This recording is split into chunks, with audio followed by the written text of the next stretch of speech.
Perfect. All right, thank you for coming. Again, this is the Foods of Our Ancestors, Revitalization of Traditional Crops and Agricultural Methods breakout session. We have 3 speakers and they'll each speak for about 10 minutes and we'll have Q&A at the end. I just want to mention that we have quite a few people on Zoom, and so we're going to try hard to switch back and forth between questions between our Zoomers and in the roomers, as I call them. Okay, I'm really excited to introduce our first guest, Chef Maria Parra Cano, and I think a lot of you might have enjoyed her food last night. I did. We got 3, so we spent all our tickets on that one. And she's a chef at Sana Foods, Medicine for the People, and I'll let her take the reign. Thank you. Good morning, buenos días. Imeshpansilko Nawayorke, no toca María Chaneque Paracano, Tasocamatiwe, no Nancy, no Tatsin, María Cristina Parra, Texcocat, Tenochtitlan, Teotihuacan, Totatsin, Arturo Parra, Raramuri, Chihuahua. Just want to say thank you, good morning, acknowledging you, everyone in our language, which is my lineage comes from the Nahuatl people, Mexica people, along with the Raramuri people of northern Mexico and central Mexico. So just wanting to say, Gualitlanesi, good morning to everybody today. And just wanting to share a little bit of my work and what I've been doing as far as with Sana Foods, along with the Food Forest Cooperative here in South Phoenix, and as well as the Siwapakli Collective. So I'll touch a little bit of our creation story on with all 3 that all just go into what I consider our community-based regenerative ecosystem at a community level. So just wanting to see how other, this is just one example, and it could be done pretty much in different, and I'm sure it's happening in different communities with different groups, different nations, and the ties to the importance of how our foods are used as medicine and truly are healing to our community as Indigenous peoples. So in a little bit about myself, I'm a mother. I am a mother of 4. My youngest is 4 and my oldest is almost 9 now. I have birthed 3 daughters here in the physical, and I have a son in the spirit world, which goes along into our story of how food is medicine, right? And so in about 2012, I'm sorry, I'll go back even more. In 2002-ish, my parents became diabetic. And so what I wanted to do was focus on how can I help them after arriving to this territory in the early 80s from Texcoco. And so for our family, it was different. It was a shift in just how they ate. My family has a lineage of being farmers in Raramuri territory, as well as when you hear of the founding of Mexico City in the textbooks, you hear of Lake Texcoco, right? That's where we're from, and so we have a long lineage of waterways, of planting ways, of healing ways. And so we really wanted to see how here, being displaced as many of our peoples are, how do you reconnect to that displacement? How do you reconnect to the land and the foods and the healing process there, right? And so, like I mentioned, after maybe 25 years of being here in the States, my parents became diabetic. I think part of it is no longer having to feed 12 people per meal. I'm one of 9 children. So meals became harder for our parents as they got older, right? As many of our elders, they eat differently when they get to a certain age. And so my goal was to try to help them heal through food and reconnecting to a lot of those dishes. So I went to culinary school here at Scottsdale, the Cordon Bleu, 3-year program. So I was actually working full time for a nonprofit, and then went to culinary school in my spare time. This was before children, obviously. And so it took me 3 years to finish. In that time, learning French cuisine, learning what was not my people's food, right? That didn't work for me. I gained about 50 pounds in culinary school because of the creams, the sugars, the carbs, everything. And I was like, what's wrong with me? What's going on? Little did I know that by this time I was most likely pre-diabetic already, because of these foods. I graduated culinary school, lost 80 pounds, focusing back on my mother's traditional foods, on our ancestral foods, on the dishes, connecting back to, we're nopal people, we're cactus people. So going back to the cactus that we used to pick out when we were little, foods, and putting them back in our diets, making them into one of my favorites. I love nopal smoothies, and here in the summertime, that's the best thing you can do. And so just tying back to some of those recipes and incorporating that with our foods. Flash forward to 2012. I became pregnant with my first daughter, had gestational diabetes, didn't go away. So then I became officially titled diabetic. But I have been able to reverse a lot of that through ancestral foods. With each pregnancy, it was a different story.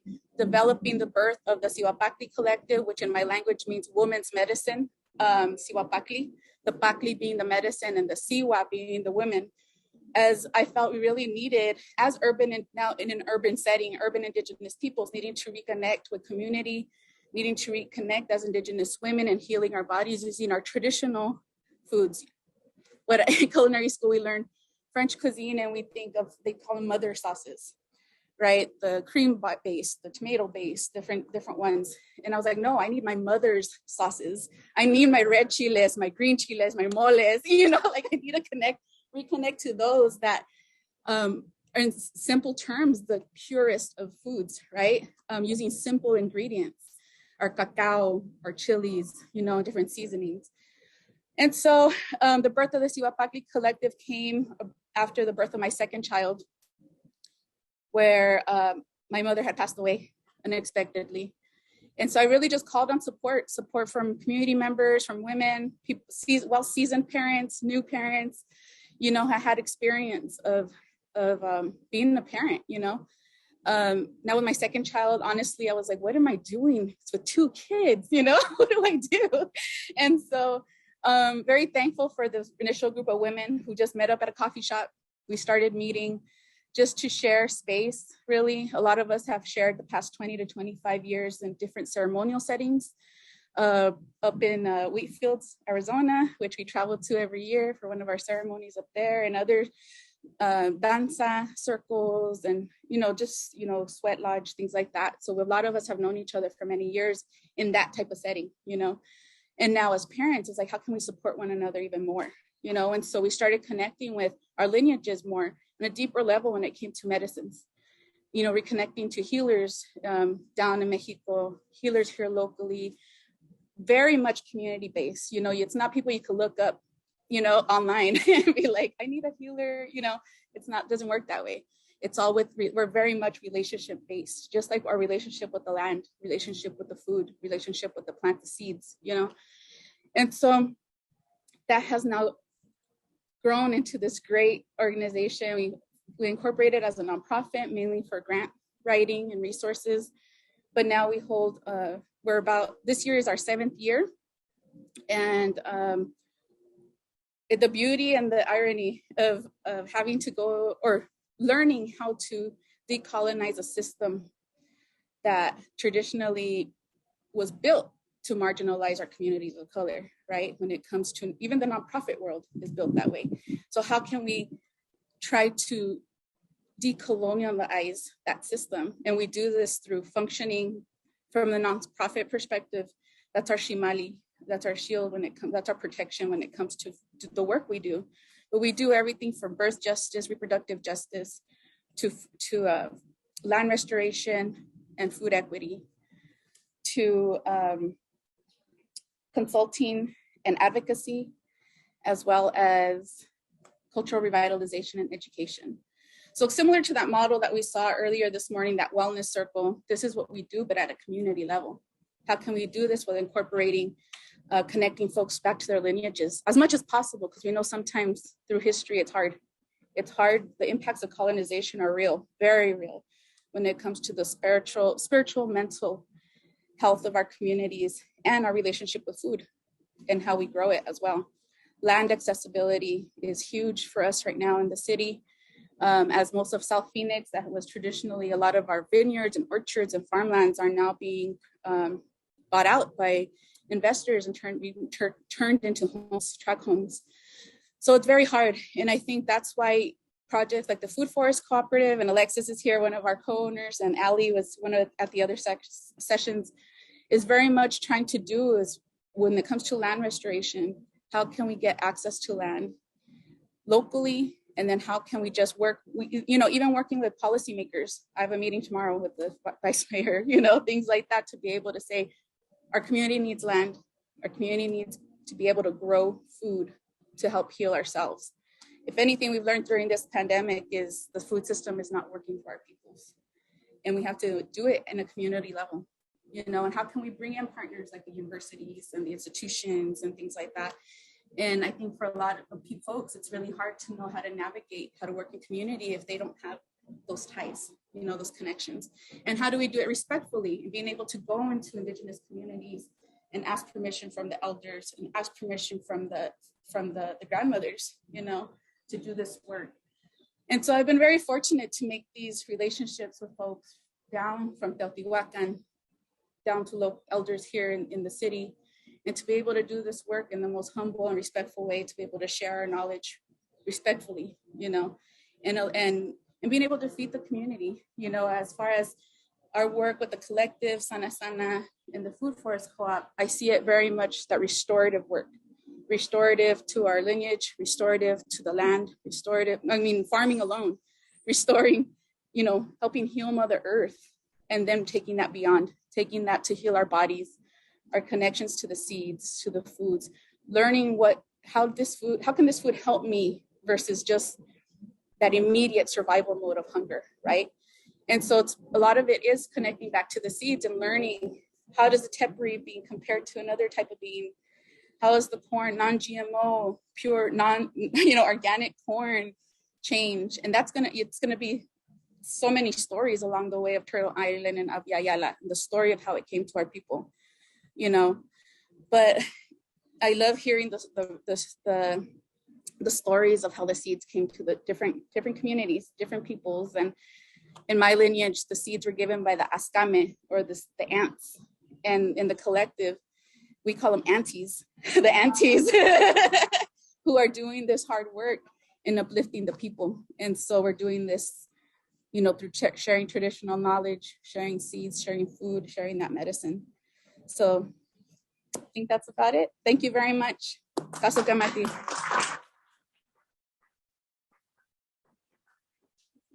Yeah, like I said, we'll take questions at the end just to make sure every speaker gets the same amount of time. So thank you so much. That was wonderful. Next, we have Dr. Melissa Nelson. Maybe? Okay, yes, you are here. Okay, great. Thank you. She is Professor of Indigenous Sustainability, with a lot of acronyms, but I'll just let you come in.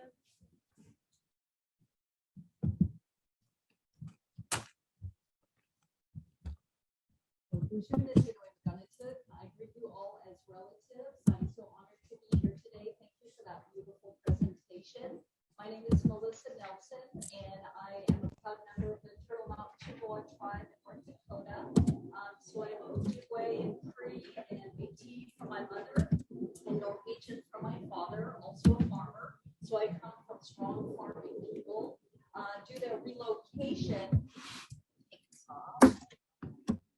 due to Indian relocation, which I'm sure many of you are aware of, got a one-way bus ticket from the reservation. Can I sneak you over? Oh, the laptop. Okay. And I've got it. Excellent. Thank you. My mom got her one-way bus ticket from Belcourt, North Dakota to Oakland, California as part of that relocation program. So I am a second-generation relocatee urban Indian from Northern California. So what I want to share with you today is about my work to regenerate food sovereignty and food justice with the intertribal urban Indian communities of California. And I'm new to ASU. I came here in 2020 during the pandemic. So I've actually just been here since 2021. I'm building relations with the local communities and learning so much from the Akimel O'otam, all the folks here of this land. And I see so many linkages in our issues, as was shared by Maria, with our food sovereignty and our concern for our health, our well-being, our ancestors. So I want to talk a little bit, I don't know if you can even see that. Let's see here. Okay, I want to talk about returning relatives, which Maria really alluded to. So I've been very happy to be part of the land rematriation movement and the seed rematriation movement. And we use the term rematriation as kind of a counter to repatriation because it is a return to the mother. It's a return to our aunties. It's a return to the sacred feminine principles of nurturing, of care, of reciprocity. And that reciprocity of care is so embodied in our beautiful seeds. And I brought some of our relatives here to share, and happy to share some afterwards. This is Oneogen, or Seneca white corn, shared by our Seneca relatives all the way from the Northeast that were worried about climate change and were worried that their seeds would need to adapt to growing in drier, hotter conditions. So they brought them out to California, where it's drier and hotter, and we've been growing them for a decade now, and they've locally adapted to our ecosystem and are flourishing, as you can see. I also have some of local people's beautiful tepary beans, and that too was shared to grow in different landscapes. And then in honor of our next speaker, Michael, I brought some Hopi beans that we'll talk about. So returning relatives, there is a growing Indigenous food revitalization movement happening throughout Native America, Turtle Island, all of the Americas, Abya, and throughout the world. I'm happy to serve as a board member and former CEO of the Cultural Conservancy, a Native-led Indigenous rights organization based in San Francisco. For almost 40 years, we've been returning Native lands to Native hands. Thank God now, in the last 10 years, we're getting some traction, but it's been an uphill battle, as you know. And the seed rematriation movement is happening with wonderful folks like Rowan White, the Native American Food Sovereignty Alliance, many others, and also working internationally with Indigenous Terra Madre of Slow Food International. So Slow Food has been a great ally in advocating for Indigenous land rights, Indigenous food sovereignty. So returning relatives, and I believe that native seed and plant rematriation not only revitalizes our food diversity, but it increases food sovereignty and community well-being. And I've seen this demonstrated over and over again, as you have, Maria, with you and with all of the projects. So there's not a better time to really become native farmers again. So I want to quote Rowan White, the wonderful Mohawk seed keeper, who is so eloquent about the process of seed rematriation. We call this movement seed rematriation because these seeds are alive when they're coming back home. They're living relatives, having come home after a long stint away, back to their motherland, back to their mother community. So we're rematriating these seed bundles from institutions back to tribal communities, which is so exciting. So for us, of course, it's not only about calories, nutrition, it's about those relatives. It's about our fancy word cosmogenealogies, our connection to those ancestral creation beings that are part of our wholeness and our wellness. So I work in small scale organic indigenous farms that really preserve and enhance agrobiodiversity. So in California, most of the tribes there were not farmers. They really didn't need to develop intensive farming except on the Colorado Plateau or the Colorado River area, which is the shared border of Arizona. And we know the tribes went back and forth trading salt and seeds and many things, abalone and seaweed from the coast, inland with the salt from the desert. And so they're the only tribes that did intensive agriculture. Up in Northern California, where I am, in the forest people, the salmon in the rivers, the coastal resources, the deer, the elk, etc., lots of the berries. So they've adopted, though, farming because Native California Indians today only control less than 1% of the whole state of California. So those traditional gathering sites, those fishing sites are off limits to them. So they've really adopted farming again to restore their food, especially in a time of COVID, where we saw how food insecure our communities could be. This is just an example of some of the beautiful first foods of the Americas. This is a beautiful photo by Dr. Lois Ellen Frank, a chef and food photographer, with sunflower and chickpea bread and all the delicious foods, mainly of the Southwest region of this region. So how to put these foods back on our diet, back on our plates on a daily basis is a great challenge for all of us, right? And just to talk a little bit about the core systems of Indigenous farming, and I know Michael will speak to this. For me, as a scholar and as an activist, I really want to elevate Indigenous farming knowledge as a science. It is an art and a science, and it's time that Western scientists really understand and see it as a science. The seeds, the understanding of plants, ethnobotany, biodiversity, the understanding of different types of soils, clays and sand and silt and microbes, that is part of earth systems, water systems, hydrology. Oh my goodness, how the ancestors and the people of this land channeled water through the Sonoran Desert to create fertile, rich farms. And then that's all rooted in our knowledge and practices, often called our traditional ecological knowledge or Indigenous knowledge systems. So these are all incorporated in a cyclical and holistic way as Indigenous farmers and food gatherers. And of course, most iconic are the three sisters of Native American agriculture and polycultures. We do not do monocultures traditionally. We don't just grow one thing. It's so vulnerable to pests and drought and other impacts. We grow, they're messy looking gardens, right? They're beautiful. They look more like natural ecosystems, tall plants, small plants, interspersed, flowers, berries, perennials, annuals, all mixed together in these beautiful polycultural organic farms. And of course, organic farming brings together community. We have to honor our elders. We have to honor the young ones. We bring in the people, the workers, to work together. And again, in a time of climate change and during the pandemic, there was so much despair, and to get out on the land safely, out in the open, to work in the soil was deeply healing. I know for the urban intertribal community of San Francisco, and I know here in Phoenix too. And so, of course, when we talk about Indigenous farming, also we have to talk about Indigenous land stewardship and resource management more at the larger or macro level, just like those water cycles, the river cycles, understanding the flow of water, also understanding fire.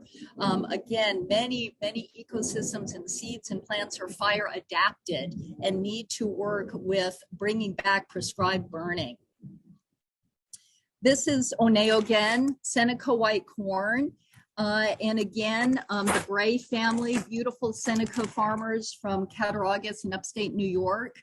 Their daughter was living in the Bay Area and working at the Cultural Conservancy. She was missing her corn and reached out to a group of Haudenosaunee people, Six Nations folks, and they were missing their corn. And so we said, well, let's grow it. We brought out our parents, the elders. They said, we really want to grow it in drier conditions to see how it'll do. And after a decade, it's just adapted beautifully.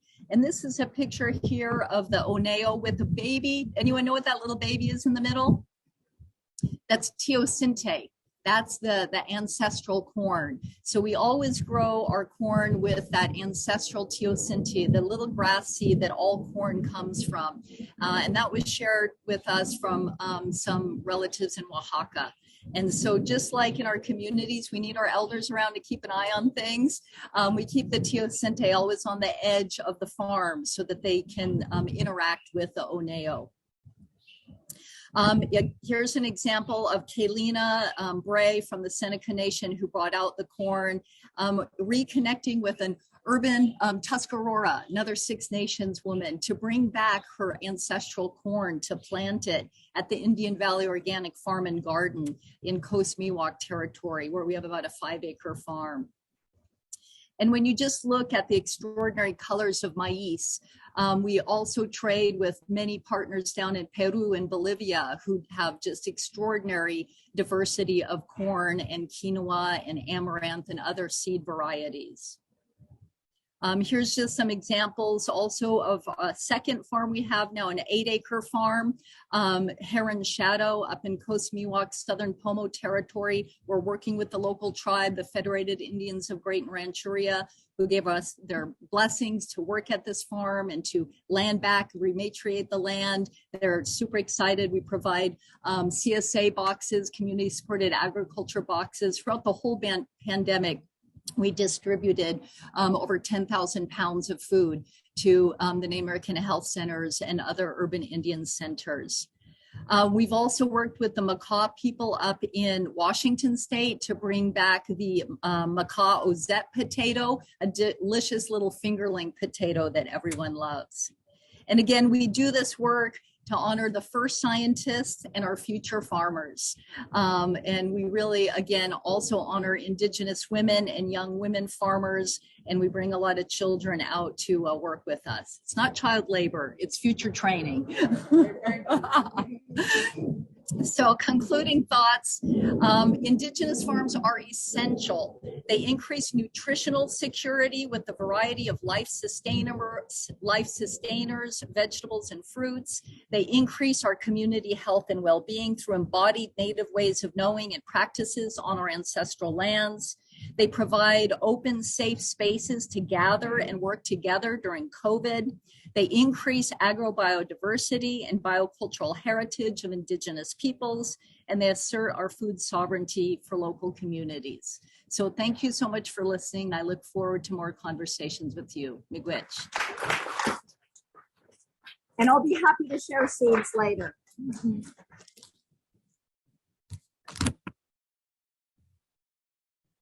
Thank you, Dr. I'll get your slideshow up and going. We have our next speaker already up here. Thank you. Dr. Michael Johnson, who is an Assistant Specialist at the Indigenous Resiliency Center at the University of Arizona. So just again, we'll take questions at the end. Thank you for your patience. You know, while she's setting it up, and, you know, I'm glad that the women came before me because they should. You know, that's our society. We're a matrilineal society. So it's the women who own the fields. They own the house, they own the seeds, and own me pretty much too. And so that's a good thing. And so, you know, we always got to make sure that we have respect for the women. So thank you guys for sharing. I really appreciate that. Yeah, and so I've just accepted an offer at the University of Arizona to be part of the Indigenous Resiliency Center at the School of Natural Resources and the Environment. I got my PhD there in 2019, and after that, I started working for the Native American Agricultural Fund that was based in Arkansas at the time, but now it works remotely. So a lot of my area that I'm focusing on is just policy, but I'm also a Hopi farmer. And so that's probably the most important thing because it ties me back to where I'm from and it allows me to be here to talk to you today. And so that's how far I go back. And we're talking about drought tolerant corn. We've been raising things in the desert out there since time immemorial, planting at depths of anywhere from 6 to 1.5 feet deep, and that's a lot of work, and so, but the beauty of that is that there's really no separation between our agricultural system and who we are as a people. It's value rich, value laden, and that's what keeps us strong and that's what keeps us focused. So my quick talk is going to be the restoration of the American Indian food system, kind of integrating the principles of indigenous conservation. How do you get this thing to move? Okay, so why use conservation as the cornerstone for the restoration of the American Indian food system? Why should we use that? Because conservation is something that we're good at. We've always been good at that. We're supposed to be stewards of the land, and so we're just using our traditional knowledge, not only to keep our land the way it is, but to also, show the recognition of what we do to all the Western agencies who are just now starting to incorporate our knowledge. And so, there are two key initiatives. Melissa kind of touched on this. She was wondering what this is a science, but this is a science. This White House memo that just came out in November validates TEK as a science. I know it's a science. I'm a scientist. And so that's awesome, right? And then this joint secretarial order that just came out, once again to, honor that trust responsibility we always hear about, but it never seems to be enforced, right? And so we're just working on that. But that's got me really excited about that. That was kind of a big part of my dissertation work.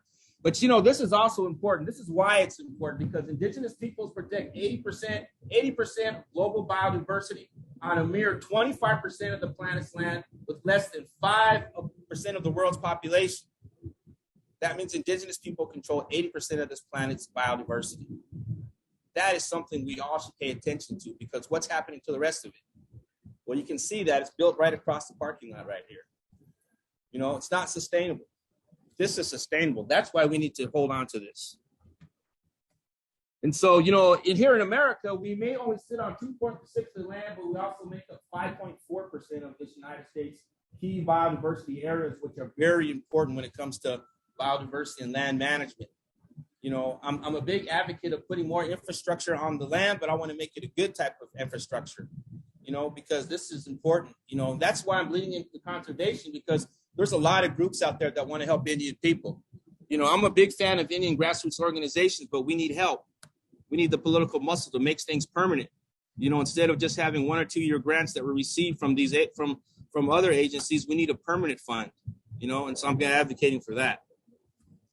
Right here, I can tell you, plus it's also good because when I talk about conservation infrastructure, only 2.7% of our land's been developed.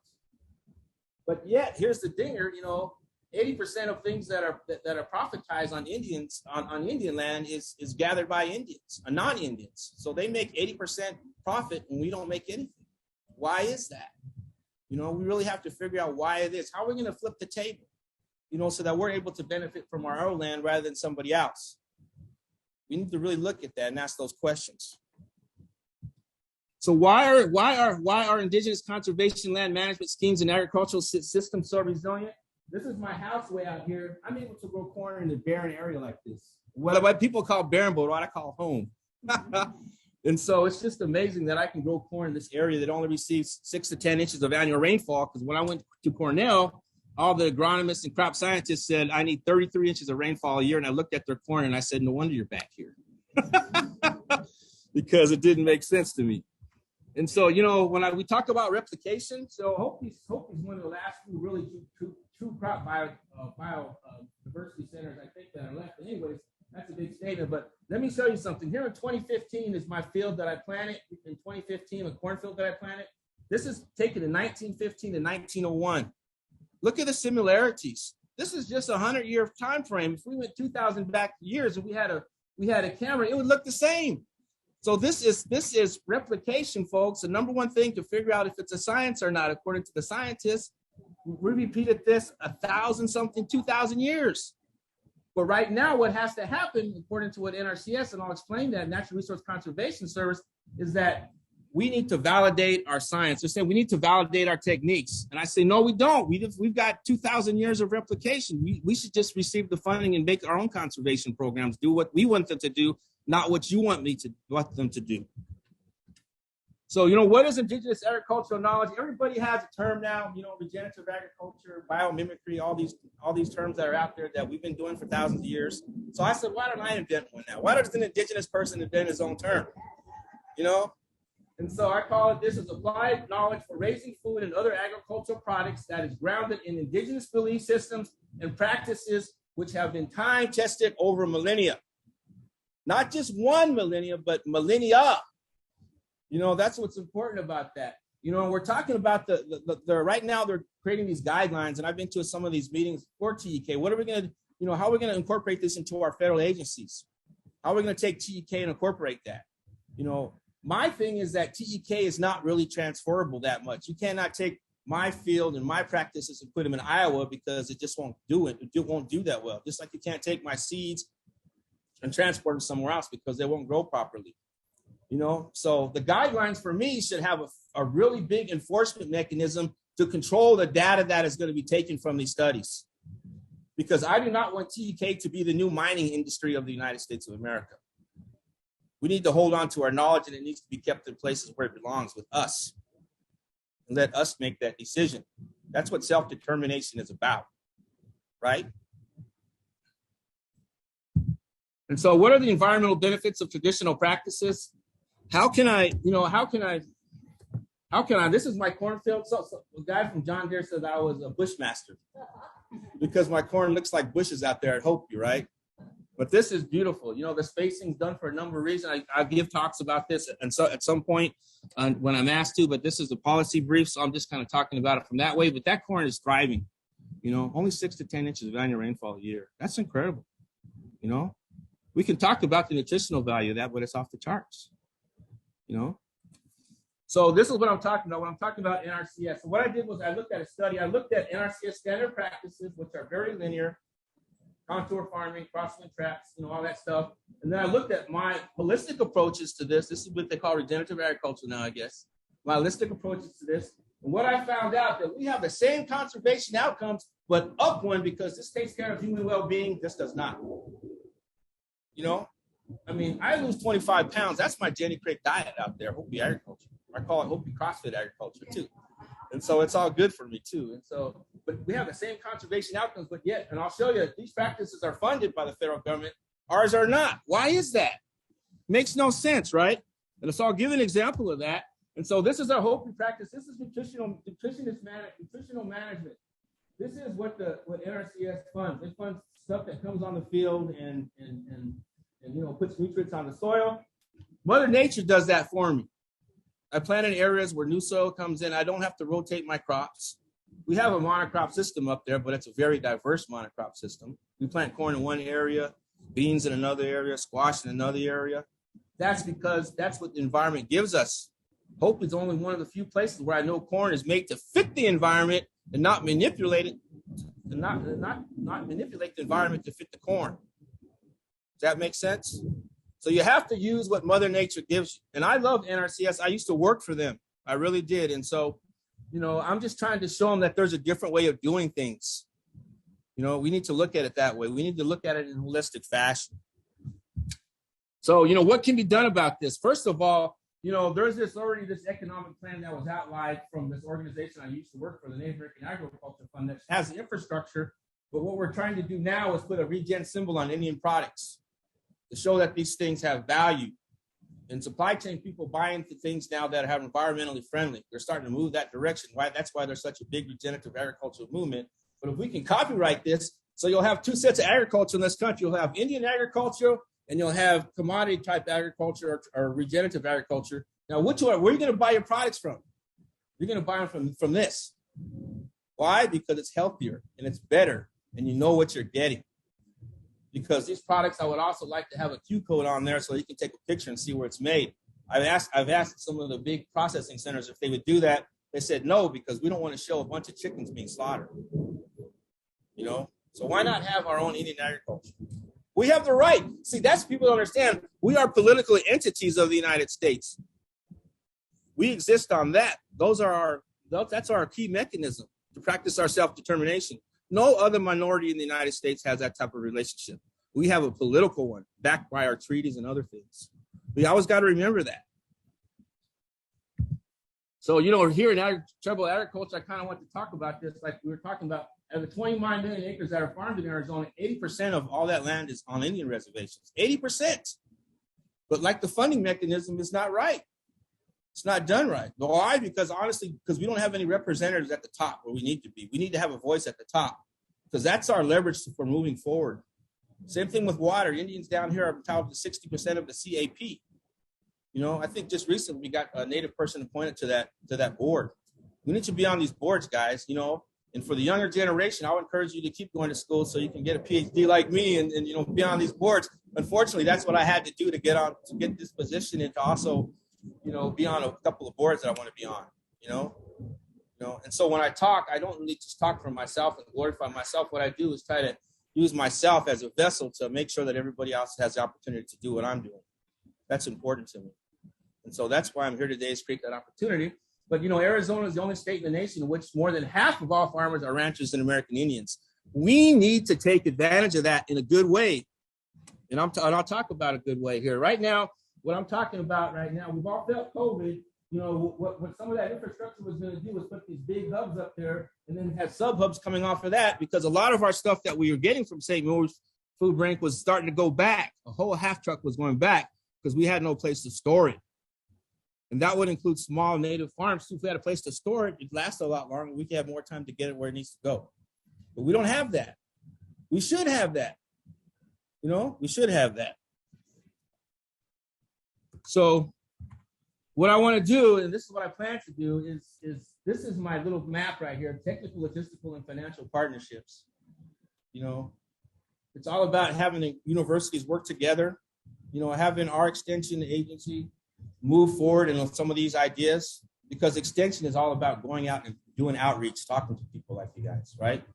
And so that's important. So, you know, how do we get there? We have tribes, NGOs, tribal NGOs, and tribal colleges, federal and state governments, universities, NGOs, private entities, supply businesses, stuff like that, all working together. And that's going to be complicated, but I'm still young. And so, you know, if I can clone myself, you know, through my own work, it'd be great, because that's why I encourage people, young people, to keep going to school or even just talking to me, so that we can make this happen. This is possible. Anything possible in America, they tell me, right? So we should be working on that. And so why is that important? Because it's really not about me. It's about helping a stronger future for our Indigenous youth.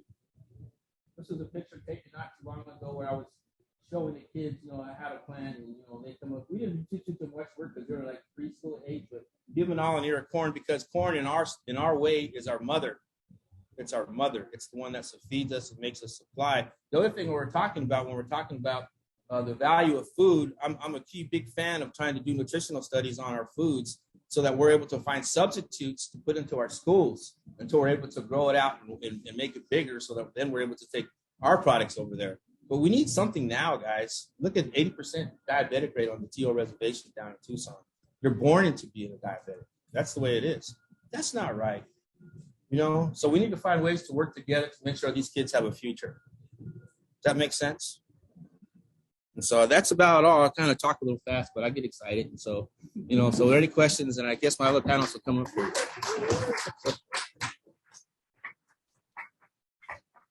Did you guys come up? Yeah, have all the speakers come up. So the Zoom people hear you through this computer. Yeah. So that's the only constraint, is you have to talk at that computer. Okay. But we'll switch up. We'll take a question from. Do we have questions online yet? Not yet. I'll read off the questions for you guys if they're on Zoom. Yeah. Do you have any questions in the roomers?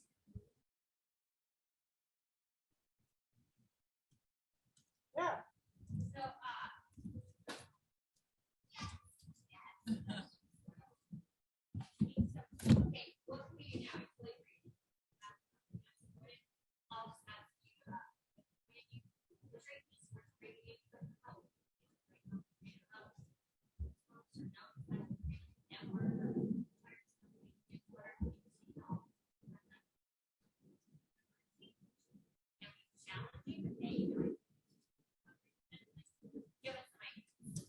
Well, she asked about what people could do right now, since I'm a person about now. I like the part that, 40% of the funding that's coming into Arizona through the USDA is going to go to tribes. We all know how difficult it is to work with tribes. I'm a full supporter of tribes, but we do need something now. And so what I was thinking was not only working with the universities, working with the tribes, but just try to find ways, even with the state now, to try to find ways to put these small food hubs initially on the reservations. There's a lot of communities that would be open to that. It's finding these partnerships. And what you could do is, I hate to say, legislate, talk to your representative, but I think, any kind of letter of support directed towards me that I could show somebody, I think would be an awesome thing to do. I'm glad that I'm here today, because I know the Sweetie Center does a bang up job with what they're trying to do, and I start May 2nd. I don't know if I can get a hub on May 15th, but who knows?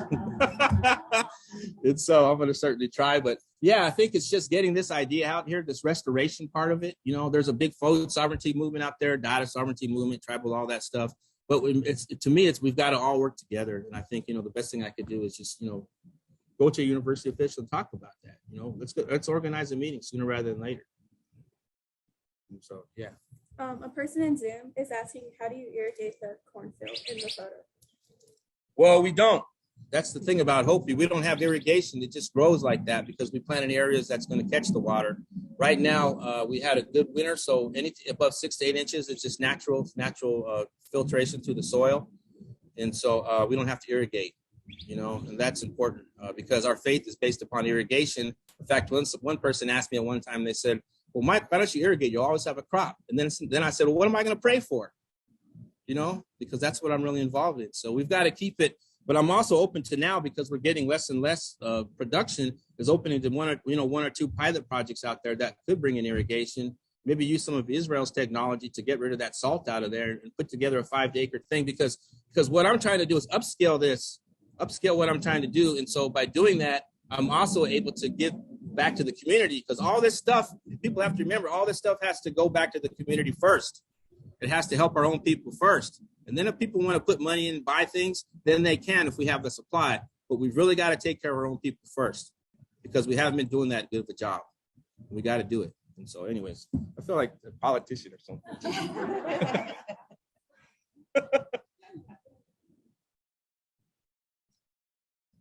Another question from the room? Yeah.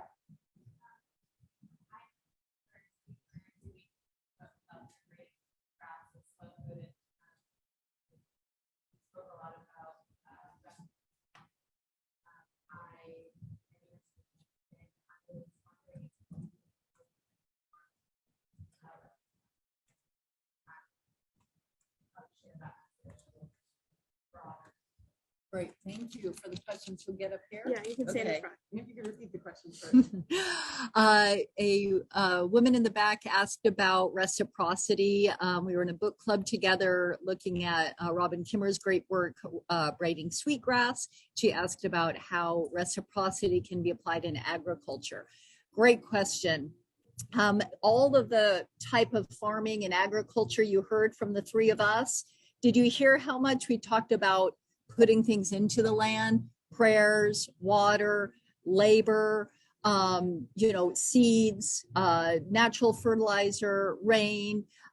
So Indigenous agriculture is always based on giving as much as you can to your land, whereas industrial agriculture is extractive. It's so much about, people don't even get on farms many times today. It's all machines that just go and take, and then the inputs are external inputs from chemical fertilizers, pesticides, herbicides, things that ultimately are harmful to the land and to the waters and to the people. And so in agriculture, it's a lot of labor. It's going to take more human hands getting out into the soil and working with it. And it's not easy, but we've gotten a little soft, right? We're used to go in the grocery store and just boom, boom, boom, filling up our cart, and there it is. And to actually grow that food, to go through a cycle of growing even one bean or one corn crop, you learn how much has to be given to make it really resilient and regenerative. So I would say reciprocity has to be embodied in action with your prayers, culturally, physically, emotionally, spiritually, and politically, your political will. And getting back to the hub idea, we need to get land back, right? You can't grow food unless you have land. And so anything to join in these conservation partnerships, land trusts, urban agriculture, farming, people have a lot of land that they're not using. And to create those partnerships, that's how the Cultural Conservancy worked with the local community college that had a small farm that was not being utilized very well. And we just came in and said, how do you like to grow Native American food crops? So I think that's also part of giving back. So hope I answered. Thanks. And I'd love to hear anyone else's response to that. No, I totally agree. I think you've touched on all of it, and that's it, tying in the spiritual aspect of it and being thankful, and we tie it, at the Food Forest Co-op, we just planted an acre, which is at Spaces of Opportunity in South Phoenix. It's 19 acres, and we were given 1 acre of it to set up as a food forest. And within that, we open with ceremony, we pray for the seeds, we give thanks, we give back to the land in that way. So it's just very, some people know of these practices of how to give thanks in that way. And for a lot of folks, it's relearning, reconnecting that genetic memory we carry as well is saying, no, I recognize that smell. If it's copal, if it's sage, if it's cedar, different medicines, I recognize that. I connect with it in some way, and being able to put that back energy, that same energy that we carry back into the land. And so, yeah, that's pretty much it. We gain so much in our own lineages, time back with the work we do in the dirt, just connecting with the earth itself, being a medicine in that way. So yes, we're putting into the earth physically, but we're getting so much, mental, spiritual, collective well-briety, as we do this work. It is a lot of work, for everybody else. Yes, I'm thankful for all the farmers and growers. But it's a lot of work. Just in the past few months, we planted over 100 trees so far, or fruit-bearing plants that we will then be harvesting throughout the year, or some it may take 4 years to get anything, but working the land, connecting with them, learning about them, to then serve as a hub, to be able to then, from a sana perspective, myself helping community members learn about how to prepare the food, how to harvest, how to treat it, then how to share it with community. So that's our intent of being a community hub there at South Phoenix, to be able to help share our food that way. So this officially ends at 10:15, and I think it's 10:16. So sorry, Zoomers, but we're gonna have to cut it off there. But thank you so much.